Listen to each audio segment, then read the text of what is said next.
बच्चों का। और ये एक बार फिर एंटोनिम प्रैक्टिस सेट मैंने डाला है और ये बिल्कुल उसी प्रकार का सेट है जैसा अभी करंट में जो पूछे गए एंटोनिम्स थे। मतलब ये भी एनडीए का ही प्रीवियस सेट है जो कि कभी न कभी पूछे गए एंटोनिम्स लिए गए हैं। तो स्टार्ट करते हैं। यहाँ पर देखिए होता ये है कि अगर ये चीज़ें प्रैक्टिस में रहती हैं तो एक तो फ़ायदा ये होता है कि जब भी हम पेपर अटेम्प्ट करते हैं तब हमको डर नहीं लगता। दूसरा, जब बहुत सारे हम पढ़ते हैं, देखते हैं, तो काफ़ी हद तक उनमें हमें याद भी रह जाते हैं। और अभ्यास ही एक इसका मात्र तरीका है, वही अध्ययन है और वही पढ़ाई है। तो चलिए, एंटोनिम्स प्रैक्टिस सेट, विभिन्न प्रतियोगी परीक्षाओं में पूछे गए प्रश्न, English classes bye SB sir. Let's start. देखो, पाउलो कोएल्हो का ये थॉट है, बदलो लेकिन धीरे धीरे शुरू करो, क्योंकि गति से दिशा अधिक महत्वपूर्ण है। अर्थात हर व्यक्ति को एक चेंज तो लाना चाहिए, जीवन में हो, किसी काम में हो, परिवर्तन आवश्यक है। अगर आप अपने हिसाब से प्रयास करते हैं और अपने हिसाब से परिवर्तन करते हैं या प्रयास करते हैं तो बहुत अच्छा रहता है। वरना परिवर्तन संसार का नियम है। जब नेचुरली चेंजेस आते हैं तो हो सकता है वो हमारे हिसाब से ना हो। इसलिए हमें खुद बदलने की, अपनी लाइफस्टाइल या सामाजिक तौर पर जो भी आप अपने चेंजेस लाना चाहते हैं तो लाइए, मगर उसकी शुरुआत जो है धीरे से करनी चाहिए, क्योंकि मूवमेंट बहुत ज़्यादा आवश्यक नहीं है, बल्कि डायरेक्शन आवश्यक है कि हम किस दिशा में चल रहे हैं। बहुत बढ़िया थॉट है ये। चलिए आगे और बढ़ते हैं। डायरेक्शंस लिखे हुए हैं, सेलेक्ट द वर्ड और group of words that is most nearly opposite. जो अपोजिट सेंस रखते हुए सर्वाधिक शब्द के जो नज़दीक अर्थ रखने वाला हो अर्थ में, उसको सेलेक्ट करना है। Select the word or group of words that is most nearly opposite in the meaning to the underlined word in that sentence. पहला है, he found her extremely attractive and charming। यहाँ पर जो दिया हुआ है अट्रैक्टिव, इस अट्रैक्टिव का हमें दिए गए नीचे 4 विकल्पों में अपोजिट लेना है। तो अट्रैक्टिव मीन आकर्षक, मनमोहक, अपनी ओर खींचने वाला। अननेचुरल अप्राकृतिक हो गया, और मॉडर्न आधुनिक हो गया। रिपल्सिव मीन्स होता है अप्रिय, अरुचिकर। डिसअप्रूविंग मतलब जिसे हम स्वीकार नहीं कर पा रहे हैं। फिलहाल यहाँ पर आपका रिपल्सिव लिया जाएगा। अट्रैक्टिव का जो एंटोनिम होगा वो रिपल्सिव होगा। इसके बाद है दूसरा, द स्काई इज बाउंडलेस, जिसका मतलब कोई अंत नहीं है। बाउंडलेस कह रहा है, हाई नहीं होगा। इस बाउंडलेस का सेंस का अपोजिट ढूंढना है। वास्ट नहीं होगा, एक्सपेंसिव नहीं होगा, ये सभी जो है गलत है। इसलिए ये फाइनाइट होगा। जो फाइनाइट लिखा हुआ है ये इनफाइनाइट का अपोजिट होता है, और इनफाइनाइट बाउंडलेस का सिनोनिम होता है। बाउंडलेस माने एक हिसाब से जिसकी कोई बाउंड्री ना हो, असीमित हो, और वो होता है इनफाइनाइट। और इनफाइनाइट का एंटोनिम होता है फाइनाइट। इसलिए ऑप्शन आपका सही है डी। इसके बाद लिखा है the sky is clear today, sky is clear today, clear को ढूंढना है। तो ब्राइट और क्लाउडलेस और ब्लू जो लिखे हैं ये कहीं ना कहीं क्लियर के नज़दीक हैं, लेकिन वो उसका जो पॉजिटिव सेंस रखते हैं, लेकिन हमें उसका नेगेटिव सेंस देखना है। तो क्लियर माने साफ और ओपेक माने होता है अपारदर्शी, अर्थात जो साफ ना हो, जिसको हम स्पष्ट देख ना सकें या जिसके आर पार ना देख सकें। देखिए इसमें बहुत सारी चीज़ें होती हैं कि हम मीनिंग को डीपली समझें, और ऐसा ही वो देते हैं परीक्षा में कि स्टूडेंट कंफ्यूज हो जाए। ज़्यादातर एंटोनिम्स में प्रॉब्लम होती है, क्योंकि कभी कभी हम एंटोनिम्स को करते समय सिनोनिम सेलेक्ट कर देते हैं। हमने सोचा क्लियर, क्लाउडलेस, बादल नहीं है, हाँ ये मैच तो कर रहा है, लेकिन वो मैच कर रहा है तो पॉजिटिव सेंस में मैच कर रहा है, आपका अपोजिट सेंस में होना चाहिए। यहाँ पर आपका हो जाएगा बी। फिर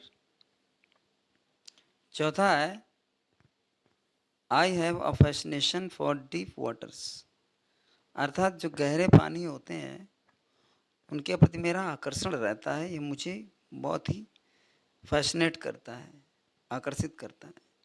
तो डीप को क्या होगा, डार्क, ये तो सिनोनिम्स की तरह है।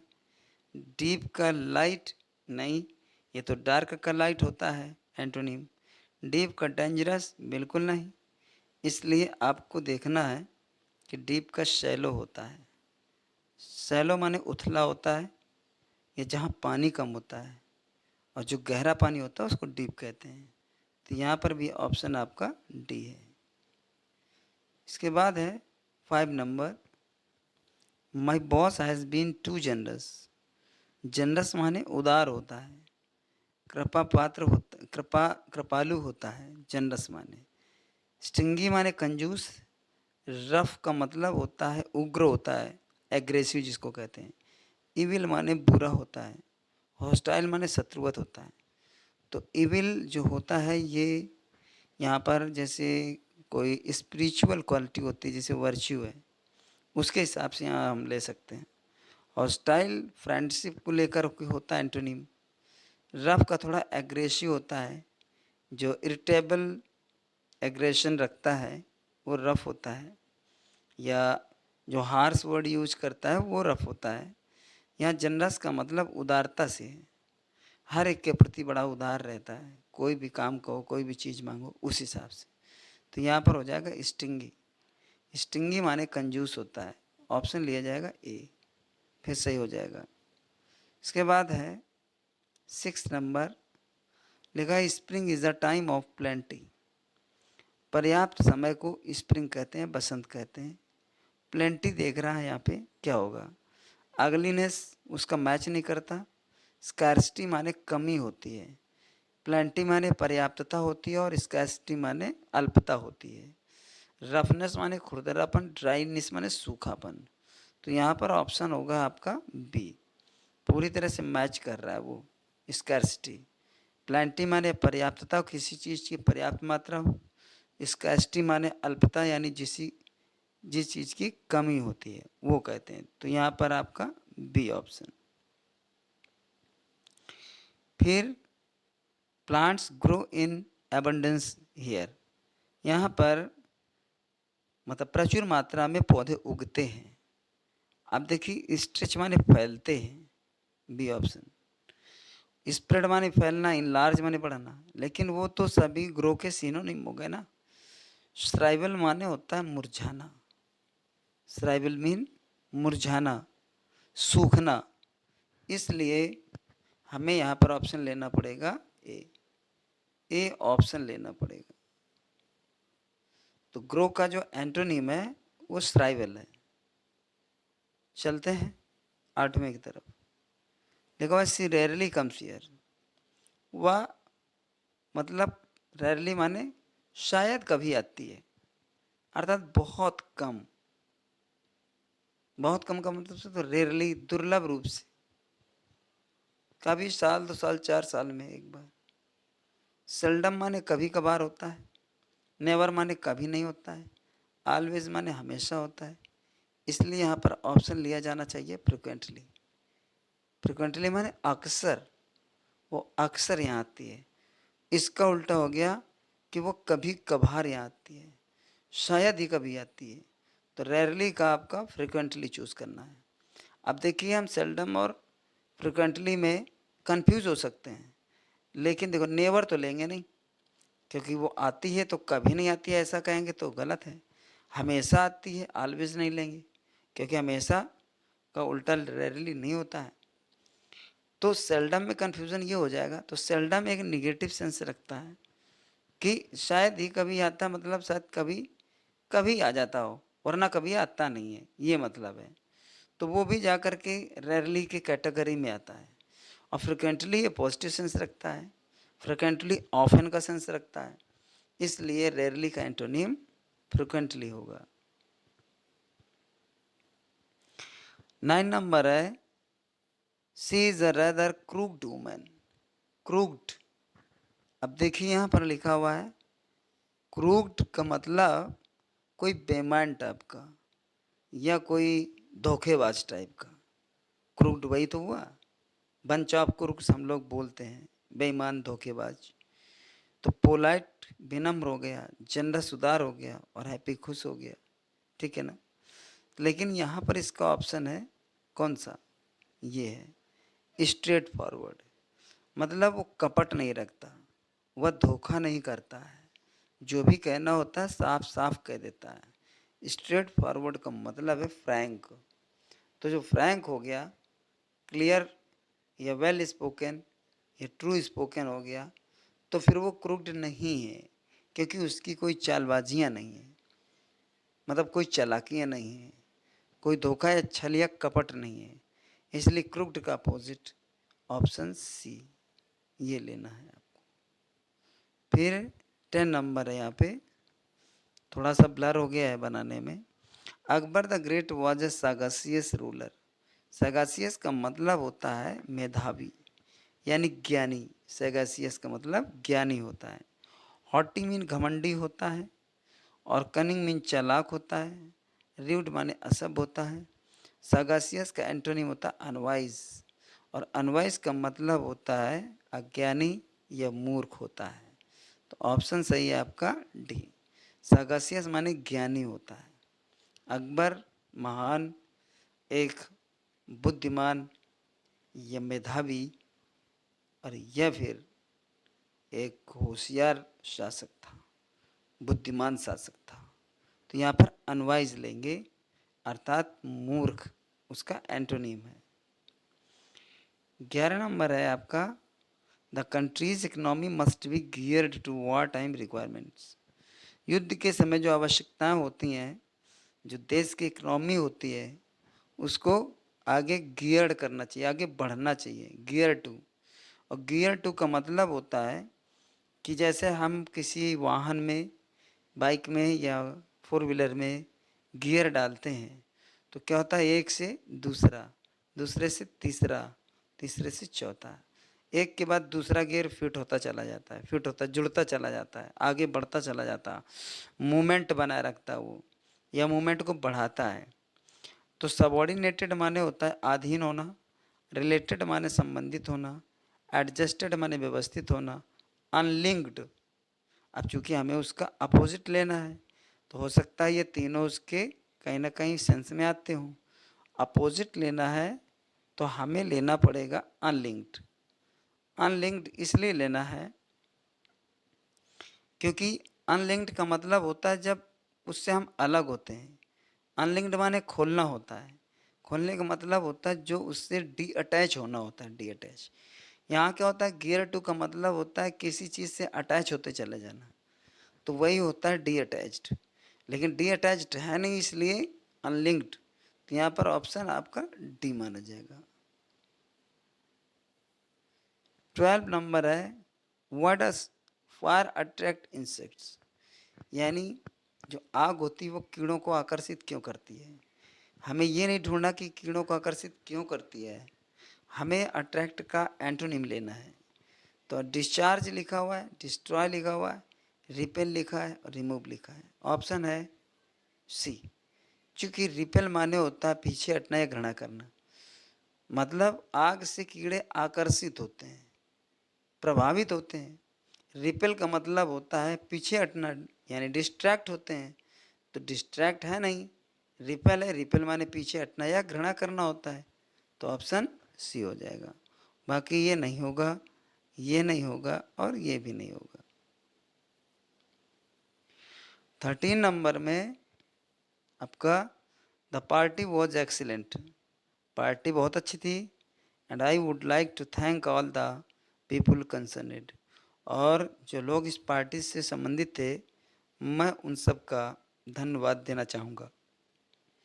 कंसर्नेड लिखा हुआ है। अब देखिए, कंसर्नेड केयर्ड, केयर्ड का मतलब परवाह थी, अर्थात लगभग पार्टी में जो जब आप किसी चीज़ की परवाह करते हैं तो उसका आपको अटैचमेंट होता है। अटेंटिव माने सतर्क थे, अर्थात कहीं ना कहीं पार्टी में ध्यान था आपका। डिपेंडेबल माने निर्भर थे, पार्टी में डिपेंड थे यानी जुड़ाव था आपका। लेकिन अनइन्वॉल्व्ड यानी आप शामिल नहीं थे। तो पीपुल कंसर्नेड माने जो लोग पार्टी में जुड़े थे, संबंधित थे। कंसर्नेड माने संबंधित, अनइन्वॉल्व्ड माने गैर संबंधित, अर्थात जो इन्वॉल्व नहीं थे। तो आपका ऑप्शन हो जाएगा डी, डी चुना जाएगा इसमें आपका। He is very serious by temperament, वह संतुलन से बहुत गंभीर है। टेम्परामेंट माने स्वभाव और या फिर उसका संतुलन। तो स्वभाव से बहुत ही गंभीर है वो।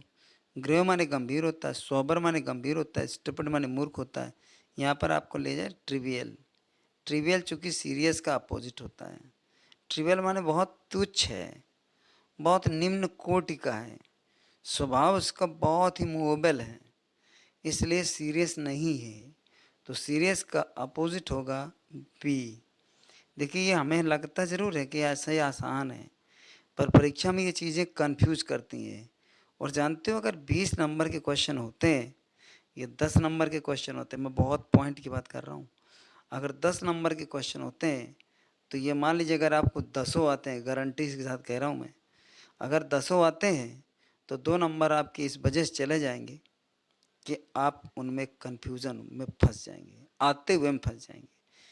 क्योंकि जब आपको मालूम होता है कि इसका ये है, फिर भी एक वर्ड उनमें वो ऐसा डालता है जिसको लेकर के आप कंफ्यूज हो जाते हैं, तो इनमें कन्फ्यूज़न होता है। अगर आप सीरियस का ट्रिवियल पढ़ो तो एक्सेप्ट कर लोगे, लेकिन दूसरी 3 मीनिंग और होती तो वो आपको उस चीज़ में कन्फ्यूज़न करती हैं, कंफ्यूज करती हैं। इसलिए इस हिसाब से जैसा हम सॉल्व कर रहे हैं, इस हिसाब से पेपर को सॉल्व करना बहुत अच्छा रहता है। फिलहाल यहाँ पर बी ऑप्शन, और आगे चलते हैं। There are a few miscellaneous items to discuss in this meeting. इस सभा में चर्चा करने के लिए काफ़ी कुछ मिश्रित आइटम हैं। मिसलेनियस माने मिले जुले, मिश्रित यानी कई टॉपिक हैं छोटे बड़े जिनमें हम चर्चा कर सकते हैं। तो मिसलेनियस लिखा हुआ, यहाँ प्योर लिखा है, पहला ऑप्शन। प्योर तो इम्प्योर होता है। मिक्स्ड का देखिए, यहाँ मिक्स्ड उसका सिनोनिम है, गौर करने की चीज़ है। मिसलेनियस का सिनोनिम मिक्स्ड होता है, जबकि हमें एंटोनिम ढूंढना है। और ये लिखा हुआ डिस्कॉर्डेंट है, तो ये यहाँ पर डिस्कॉर्डेंट नहीं होगा, हालांकि यहाँ होमोजीनस होगा। होमोजीनस का मतलब सजाती होता है। सजाती का मतलब होता है एक ही जात के होते हैं, और एक ही जात में क्या होती है, हर तरह की समानता होती है, अर्थात उनमें मिक्सिंग नहीं होती है। मिक्सिंग का मतलब हर छोटे बड़े मैटर, और होमोजीनस मतलब सजाती मतलब एक ही लेवल के, एक ही तरह के। तो ये हमें बहुत सोच समझ के करना पड़ता है। तो होमोजीनस आपका यहाँ पर सी नंबर होगा, सही ऑप्शन है ये। इसके बाद है आपका 16 नंबर। 16 नंबर में लिखा है due to the postal strike the out going mail got delayed. Postal strike का मतलब डाकघर में हड़ताल चलने के कारण बाहर जाने वाली जो मेल्स थी वो उनमें देर हो गई। तो आउट गोइंग का सीधे सीधे अटैक करना है आपको इनकमिंग में, बस और कुछ देखना नहीं है। आउट गोइंग का इनकमिंग दुनिया जानती है। सभी को जानता है, जो पढ़ता लिखता नहीं वो भी जानता है, इसलिए आपका ऑप्शन है बी। फिर है 17 नंबर है, he had a fine year for music, अर्थात वो म्यूजिक बहुत अच्छे से सुनता। फाइन ईयर का मतलब अच्छा कान नहीं होता, फाइन ईयर का मतलब होता है he takes interest in music, music में वो इंटरेस्ट लेता है, उसको पसंद आता है। स्मॉल, फाइन का स्मॉल अपोजिट सही नहीं है। इसके बाद फाइन का क्लोज सही नहीं है। इसके बाद फाइन का स्मूथ सही नहीं है, फाइन का कोर्स। तो यहाँ ऑप्शन है सी नंबर। 18 नंबर है, there is no likeness between him and his brother, यानी उसके और उसके भाई के बीच में कोई समानता नहीं है। तो देखिए इसमें एंटोनिम दे रहा है अनलाइकलीनेस, अनलाइकलीहुड, डिसिमिलैरिटी और डिसएफिनिटी। एफिनिटी माने समानता होती है, लेकिन डिसएफिनिटी नहीं होता है, अर्थात ये वर्ड बनावटी है। अनलाइकलीनेस, ठीक है ना, अनलाइक तो होता है, लाइकलीनेस होता है, और जो यहाँ पर लाइकनेस माने समानता लिखी है, तो आपका अनलाइकनेस होना चाहिए, तो लिखे अनलाइकनेस नहीं है, अनलाइकलीनेस है। हो सकता है सब में डिफरेंस हो जाता है। अनलाइकलीहुड ये भी उसी तरह का मिलता जुलता है, तो डिसिमिलैरिटी होता है। इसका सेम जो सिचुएशन है वो डिसिमिलैरिटी है, इसलिए ऑप्शन सी ये माना जाएगा। इसके बाद है cultural diversity in the working place is good for business, जो सांस्कृतिक विविधता होती है किसी काम करने वाली जगह में, वो व्यापार के लिए बहुत अच्छा होता है। Cultural diversity in the working place is good for business. देखिए डाइवर्सिटी कहाँ अच्छी होती है, लोग कहते हैं यूनिटी अच्छी होती है, लेकिन कल्चरल डाइवर्सिटी का मतलब समझते हैं, मतलब कोई अलग धर्म का है, कोई अलग जाति का है, मतलब वैसे जो देश के प्रति यूनिटी है वो ऐसे तो वो होनी चाहिए, लेकिन कल्चरल डाइवर्सिटी होनी चाहिए। अगर एक ही कंपनी में या ऑफिस में एक ही जाति के लोग हो गए तो कभी ना कभी कोई प्रॉब्लम जरूर आएगी। एक ही धर्म के लोग जब हो जाते हैं तब भी काफ़ी न काफ़ी दिक्कत आती है। मान लीजिए कोई त्यौहार पड़ रहा, पूरी तरह से ऑफिस बंद करनी पड़ेगी, अगर मान लीजिए हिंदू धर्म का है या इस्लाम धर्म का या कोई भी धर्म का है, तो उसमें थोड़ी बहुत डाइवर्सिटी होना चाहिए। 4 इस रिलीजन के हैं तो 4 उस रिलीजन के हैं, 4 इस जात के हैं तो 4 इस जात के हैं, वरना कभी बहुत बड़ा विस्फोट हो सकता है। इसलिए हालांकि ये तो एक लॉजिक था इस सेंटेंस का, क्योंकि ये बताना ज़रूरी समझता हूँ मैं। फिलहाल इसमें जो यूनिफॉर्मिटी है वो डाइवर्सिटी का बिल्कुल सटीक एग्जाम्पल है एंटोनिम का, यूनिफॉर्मिटी। फिर भी कन्फर्मिटी माने सुनिश्चय होता है, सुनिश्चितता, या आइडेंटिटी माने पहचान, सिमिलरिटी माने समानता। तो यहाँ समानता से मतलब नहीं है, एकता से मतलब है। तो डाइवर्सिटी का, ठीक है ना, वैसे यूनिटी होता तो चल जाता, लेकिन नहीं है, तो यूनिफॉर्मिटी है। यूनिफॉर्मिटी का मतलब होता है एक रूपता, एक रूपता, ठीक है ना, इसलिए ये उसका पहला ऑप्शन सही है। अब देखिए यहाँ पर हमें लेना है आपको 19 के बाद 20। The company was liquidated with in 5 years, company 5 वर्ष के भीतर भीतर नष्ट हो गई। लिक्विडेटेड का मतलब नष्ट हो जाना या मिटा देना, ठीक है ना। बैंकरप्ट माने दिवालिया हो गई, इसका अर्थ अलग है। क्लोज डाउन माने बंद हो गई, इसका मतलब अलग है। और लिखा है लास्ट में प्राइवेटाइज्ड, निजीकरण हो गया, ये भी गलत है। फ्लोरिशिंग माने फलना फूलना होता है, लिक्विडेटेड माने नष्ट होना, फ्लोरिशिंग माने फलना फूलना। तो यहाँ पर ऑप्शन है आपका सी, सी ऑप्शन एंटोनिम पर्पज से एकदम फिट है। तो यहाँ देखिए आपने 20 क्वेश्चन किए हैं। अब बाद में आपको वीडियो देखने के लिए बहुत बहुत बहुत ज़्यादा धन्यवाद मेरी तरफ से। साथ में आपको उज्जवल भविष्य के लिए कामना करते हुए आपको ढेर सारी शुभकामनाएं।